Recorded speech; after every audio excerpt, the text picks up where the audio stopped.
So hey y'all, and welcome back to Leesah's cottage, making me a wee bit of peppermint hot tea. Today's video is going to be a share of the oven baked chicken, another recipe from Miss Betty Crocker.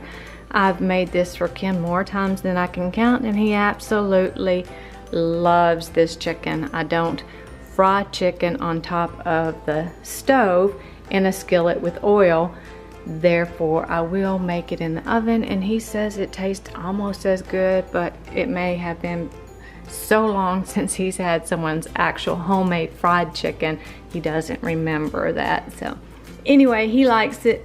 I don't mind making it this way, and that's what he's going to be having for dinner tonight, and I'm sure I will just be having some veggies or something, but I don't eat dark meat, and this is dark meat that I have set out this morning to do the thawing, and I thought, oh my goodness, those are some huge thighs, legs, leg quarters, chicken leg quarters, and I thought that's gonna take forever to cook in the oven. However, I noticed they've got them stacked on top of one another, so that's actually just 4 leg quarters in there. Here are the ingredients that we would need to do the oven baked chicken, and I do not do exact amounts of measurements on the seasoning. I just pretty much usually add just a wee bit more because these leg quarters are pretty huge. I think these are probably the largest that I have dealt with since doing this oven baked chicken for Ken. So that's why I don't really sweat maybe getting a wee bit more of the seasoning than this recipe calls for. So it calls for 1 tablespoon of butter, 2/3 cup of original Bisquick, 1 1/2 teaspoon of paprika, 1 1/4 teaspoon of salt, and a 1/4 teaspoon of pepper, and 1 cut up whole chicken. That would be 3 to 3.5 pounds. And I'm just doing 4 leg quarters. So the ingredients are for the oven baked chicken, Betty Crocker recipe. It calls for 1 tablespoon of butter or margarine. I'm using 2 tablespoons. I have always used more than 1 tablespoon. It calls for 2/3 cup of original Bisquick mix, 1 1/2 teaspoon of paprika, 1 1/4 teaspoon of salt, and 1/4 teaspoon of pepper, and then it calls for 1 cut up whole chicken. It reads 3 to 3.5 pounds of chicken, and I have 4 large leg quarters in there. And then I have my gloves here that's approved for food handling. And then I like to mix up the Bisquick and the seasonings.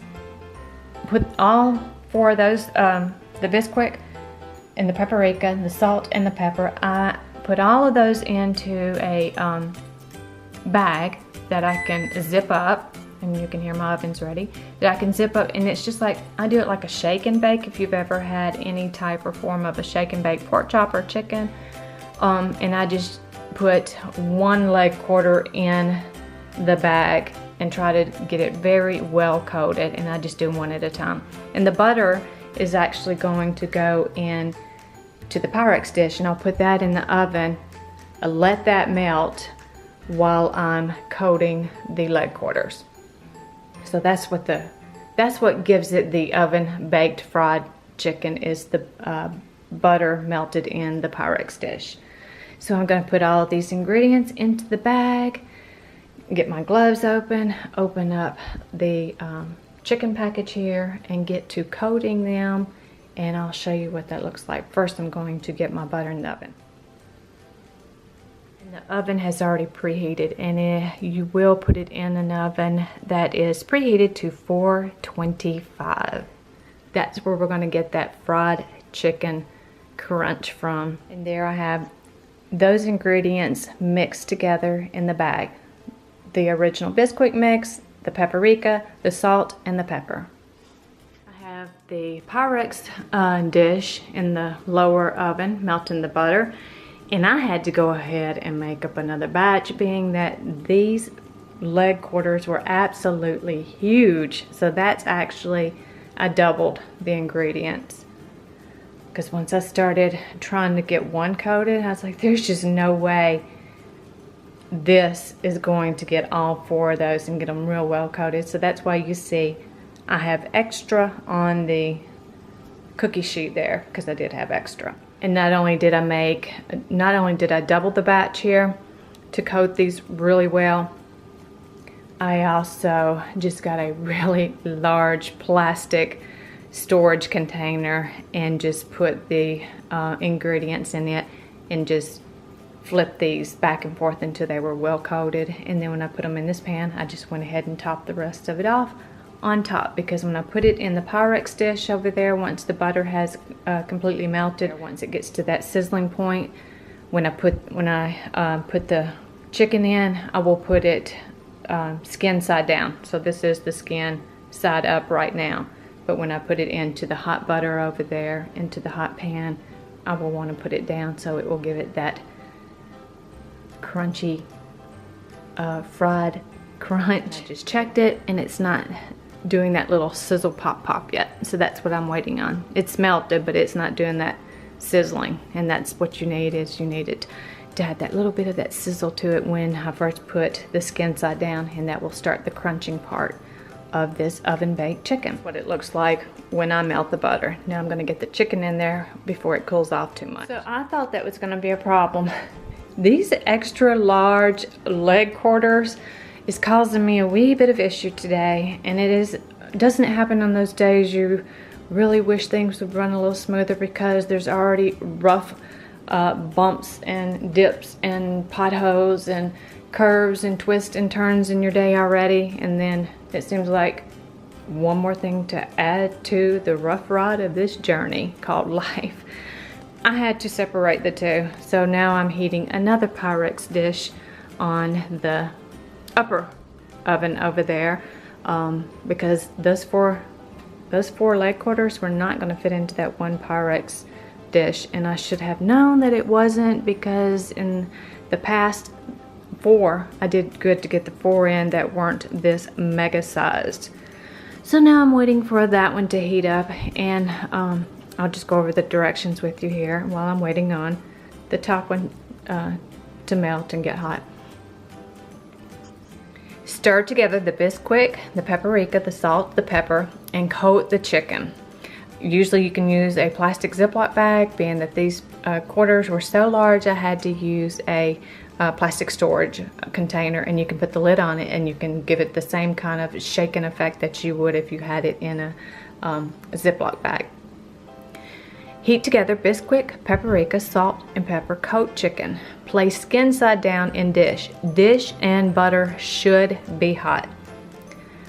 Bake 35 minutes. Turn chicken and bake about 15 minutes longer, or until juice is no longer pink when centers of thickest pieces are cut. And I just always use my meat thermometer and wait. I actually let it come up just a wee bit above the internal temp that chicken's supposed to be. I let it come up just a wee bit hotter than that. And I think it's going to take a little bit longer for these to cook today. Now if that oven over there would get up to the 425 so I could get these other 2 pieces put in. And that's what you want to see and hear. So now I've got to get those pieces in while it's still sizzling and popping. And there we have it. It's heated up to 425, both the upper and lower ovens, and that's going to create an issue when I'm supposed to do the Parmesan potato wedges. Ruh-roh. Somebody may be having mashed potatoes. So get this in the oven, cook it for 35, and flip. I was actually able to get both of them in the lower oven, and I like to cook them in the lower oven. Put them in the same oven, because if the dish would have been large enough, it would have all been in together anyway. So I've already set the timer for the first one I put in. Now I need to set a 35-minute timer for the second one.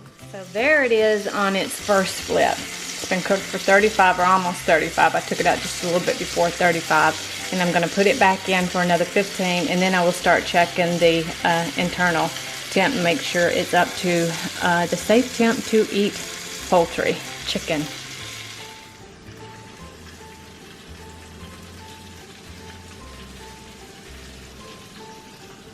Pull out the heavy duty mitts, because these little those little ones, they weren't getting it as hot as these pans are.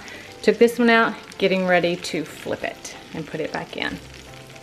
This is the second Pyrex dish. And that one wanted to be just a wee bit stubborn and not flip for me. But there it is. Now I'm gonna put it back in and finish cooking until safe to eat. The meat thermometer is saying these two are ready. They're reaching over 180. So there it is. Got a wee bit browner than I wanted it, but it's done. Now to wait on the other two pieces. And there's the last two, and then this will be called done. And it's saying it still has just over 10, almost 11 minutes to go and counting. So that's done. As you can see, my first batch got a little darker than it should have, and then my second batch looks like it might be just what he will enjoy. And these other two seem a lot larger than those two, but it's done. And I will put the, I will go and look for the original link to this oven baked chicken, Betty Crocker's, her site. And if I find the link, I will add that to the description box, the original recipe, as well as I will type it in for you. That way, if you just want to do a copy and paste, there you go. I just want to make it easier on you. And to add to the chicken, the sides will be just a can of peas and just a can of carrots that I've opened and combined the two together. And then I will warm those up, then drain them off, season with the seasonings that we put in them: garlic, salt, pepper, onion salt, and as well as some butter. And that will be one side. And then for his generic mashed potatoes, because I'm running out of time, it's just going to be this easy steam in the tray mashed ranch cauliflower. He's eaten it before, I haven't. Obviously he liked it because it's in the house again. But this is where I'm going to say, until we meet again, you all take good care and bye-bye.